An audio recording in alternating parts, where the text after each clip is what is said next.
ಕಳೆದ ಬಿಜೆಪಿ ಸರ್ಕಾರ ಎಪಿಎಂಸಿ ಕಾಯ್ದೆಗೆ ತಿದ್ದುಪಡಿ ತಂದು ಇಡೀ ಕೃಷಿ ಮಾರುಕಟ್ಟೆ ವ್ಯವಸ್ಥೆಯನ್ನು ಕಾರ್ಪೊರೇಟ್ ಕಂಪನಿಗಳು ಮತ್ತು ಬಂಡವಾಳಶಾಹಿಗಳು ಒಪ್ಪಿಸಿತ್ತು.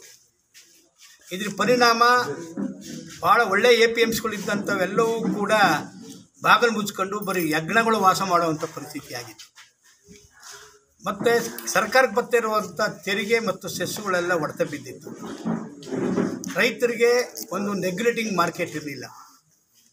ಕಾಂಗ್ರೆಸ್ ಸರ್ಕಾರ ನಮ್ಮೆಲ್ಲರ ಒತ್ತಾಯದ ಮೇರೆಗೆ ಒಂದು ಆ ಕಾಯ್ದೆ ತಿದ್ದುಪಡಿನ ವಾಪಸ್ ತಗೊಂಡು ಹಲವಾರು ತಿದ್ದುಪಡಿಗಳನ್ನ ಸೇರಿಸಿದೆ. ಅದು ಸ್ವಾಗತಾರ್ಹ. ಇದು ರೈತ ಹೋರಾಟಕ್ಕೆ ಸಂದ ಜಯ ಅಂತ ಮೊದಲನೇದಾಗಿ ರೈತ ಸಮುದಾಯಕ್ಕೆ ನಾನು ಕೃತಜ್ಞತೆಯನ್ನು ಸಲ್ಲಿಸ್ತೇನೆ.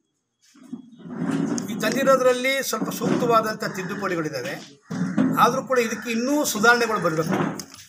ಈಗಿರೋ ಸ್ವಾಮಿನಾಥನ್ ವರದಿ ಪ್ರಕಾರ 5 ಕಿಲೋಮೀಟರ್ ಅಂತರಕ್ಕೆ ಮಾರುಕಟ್ಟೆ ವ್ಯವಸ್ಥೆ ಇರಬೇಕು. ಪ್ರಾಂಗಣಕ್ಕೆ ರೈತರು ಬಂದು ತರೋದಲ್ಲ, ರೈತರ ಕಡೆನೇ ಮಾರ್ಕೆಟ್ ಹೋಗಬೇಕು. ಆ ಥರದ ವಿಸ್ತರಿಸುವಂಥದ್ದು ಆಗಬೇಕು. ಮತ್ತು ಕೃಷಿ ಉತ್ಪನ್ನಗಳು ಹೆಚ್ಚು ಹೆಚ್ಚು ಮಾರ್ಕೆಟಲ್ಲಿ ಸ್ಪರ್ಧಾತ್ಮಕವಾಗಿ ಮಾರಾಟ ಆಗಬೇಕು. ಇದ್ರ ಜೊತೆಗೆ ಪೂರಕವಾಗಿ ಎಮ್ ಎಸ್ ಪಿ ತಂದ್ರೆ ರಾಜ್ಯ ಸರ್ಕಾರ ನಮ್ಮ ಕೃಷಿ ಬೆಲೆ ಆಯೋಗದ ಶಿಫಾರಸಿನಂತೆ MSPಗೆ ಒತ್ತು ಕೊಟ್ಟು ರೈತರ 75 ಭಾಗಕ್ಕಿಂತ ಹೆಚ್ಚು ಕೃಷಿ ಉತ್ಪನ್ನಗಳನ್ನು ಕೃಷಿ ಮಾರುಕಟ್ಟೆ ಒಳಗಡೆ ಸ್ಪರ್ಧಾತ್ಮಕ ಬೆಲೆಯಲ್ಲಿ ಒಂದು MSPಲಿ ತಗೊಬೇಕು ಅನ್ನೋದು ಕೂಡ ನಮ್ಮ ಒತ್ತಾಯ ಇದೆ.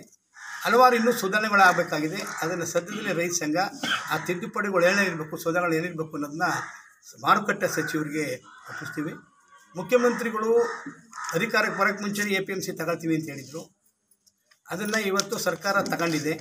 ಅದಕ್ಕೆ ವಿಶೇಷವಾಗಿ ರಾಜ್ಯ ಸರ್ಕಾರಕ್ಕೆ, ಮುಖ್ಯಮಂತ್ರಿಗಳಿಗೆ ಮತ್ತು ಕೃಷಿ ಮಾರುಕಟ್ಟೆ ಸಚಿವ ಶಿವಾನಂದ ಪಾಟೀಲ್ ಅವರಿಗೆ ರೈತ ಸಮುದಾಯದ ಪ್ರಕಾರ ಕೃತಜ್ಞತೆಯನ್ನು ಸಲ್ಲಿಸ್ತಾ ಇನ್ನೂ ಸಾಕಷ್ಟು ಸುಧಾರಣೆಗಳನ್ನು ತಗೊಬನ್ನಿ, ರೈತರ ಪರವಾದ ನೀತಿಗಳನ್ನು ತಗೊಬನ್ನಿ. ಅದೇ ರೀತಿ ಮಾತಿನಂತೆ ಭೂ ಸುಧಾರಣಾ ಕಾಯ್ದೆ ತಿದ್ದುಪಡಿಯನ್ನು ವಾಪಸ್ ತಗೊಳ್ಳಿ ಅಂತೇಳಿ ಈ ಮೂಲಕ ಆಗ್ರಹ ಮಾಡ್ತೀನಿ.